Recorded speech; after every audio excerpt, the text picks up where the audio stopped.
အရေးကြီးတဲ့ဆက်ဆံရေးတွေအတွက်ခက်ခဲတဲ့စကားတွေကိုပြောထွက်ရင်ဘဝကပို့ပြီးတော့လွယ်ကူလာပါလိမ့်မယ်လူတွေရဲ့မို့လို့ကျမတို့ရဲ့ဘဝဟာဆက်ဆံရေးအမျိုးအစားပေါင်းများစွာနဲ့ဖွဲ့စည်းထားပါတယ်မချစ်လို့မနှစ်သက်လို့မဟုတ်ဘဲနဲ့ချစ်လို့နှစ်သက်လို့တည်မြဲစေလို့ပို့ပြီးတော့တန်ဖိုးထားလို့ကိုမကြိုက်ရင်တောင်မှပြောမှဖြစ်မဲ့စကားတွေကအလုံးမာရောအိမ်မာရောမိတ်ဆွေတွေကြားမှာရောချစ်သူတွေကြားမှာရောရှိပါတယ်နားလည်လွယ်အောင်အတွက်ဥပမာလေးတွေပြောပြပါမယ်အရေးကြီးတဲ့ဆုံးဖြတ်ချက်တစ်ခုချတဲ့အခါမှာဆုံးဖြတ်ချက်ချပြီးမှလုပ်ပြီးမှအသိပေးတာထက်ဆုံးဖြတ်ချက်မချခင်တည်းကအတူတူတိုင်ပင်လို့ရမလားငင်ရဲ့ချစ်စနိုးနဲ့ခေါ်ပေမဲ့အခုတော့ဒီနာမည်ပြောင်းကိုမကြိုက်တော့လို့သူသဖြင့်တငယ်ချင်းတွေရှေ့မှာဆိုရင်မခေါ်လို့ဖြစ်မလားစသဖြင့်နင်းတငယ်ချင်းတွေက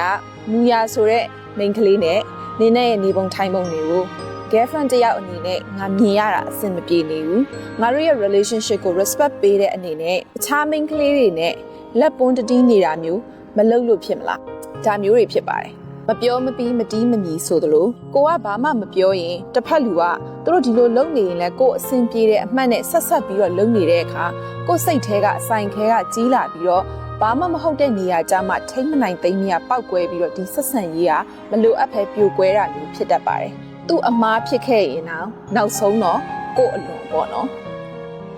ပြောပြဖို့လိုလို့လားသူ့ဘက်ကသိတဲ့နာပေါ့ဆိုတဲ့အတွေးမျိုးနဲ့ကိုယ့်ဘက်ကမြုံထားမဲ့အစားဒီခက်ခဲတဲ့စကားတွေကိုလည်းနှီးဖို့လိုလာတဲ့အခါစိတ်ခံစားချက်မပြင်းထန်ပဲနဲ့ပြေပြေလဲလဲထုတ်ပြီးတော့နှိမ့်တက်ဖို့လိုပါတယ်လူတွေကတယောက်နဲ့တယောက်တွေးခေါ်ပုံချင်းမတူကြပါဘူးသူစရိုက်သူအကြိုက်သူလာခဲ့တဲ့ background အရာအခုကိုယ့်ကိုအဆင်မပြေဘူးဆိုတဲ့လုပ်ရက်ကသူ့အတွက်ကြတော့ပုံမှန်လုပ်ရက်ဖြစ်နေတဲ့အခါဒါကိုမှားတယ်လို့မထင်တာမျိုးဒီအရာကိုနာကျင်စေရဲဆိုတာကို तू မသိတာမျိုးလဲတကယ်ဖြစ်နေတတ်ပါတယ်သိအောင်လို့ကိုကပြောပြလိုက်ပြီးရင်တောင်မှသူ့ဘဝတစ်လျှောက်လုံးအရင်နေလာခဲ့တဲ့ပုံစံဟာကိုပြောလိုက်တဲ့စကားတစ်ခွန်းနဲ့သူ့ဘက်ကပြုပြင်သွားမယ်လို့လဲမျှော်လင့်လို့မရသေးပါဘူးဒီခက်ခဲတဲ့စကားကိုပဲအကြိမ်ကြိမ်ပြောထွက်ဖို့ပြောတတ်ဖို့လိုပါတယ်ခက်ခဲတဲ့စကားတွေကိုပြောဖို့မကြောက်ရင်ဘဝကပို့ပြီးတော့လွယ်ကူလာပါလိမ့်မယ်ဒီဗီဒီယိုလေးကိုကျမနဲ့အတူတူ Ryan မြန်မာကတင်ဆက်လိုက်တာဖြစ်ပါတယ်မြန်မာဖြစ်တဲ့အတွက်ဘယ်ကွယ်ရောက်မြန်မာလက်ဖက်ရည်အရသာစစ်စစ်ရှိတဲ့ Ryan မြန်မာ Team Mix ကိုပဲအမြဲတမ်းတောက်ပါတယ်ဆုံးထိနားထောင်ပေးတဲ့အတွက်ကျေးဇူးများကြီးတင်ပါတယ်ရှင်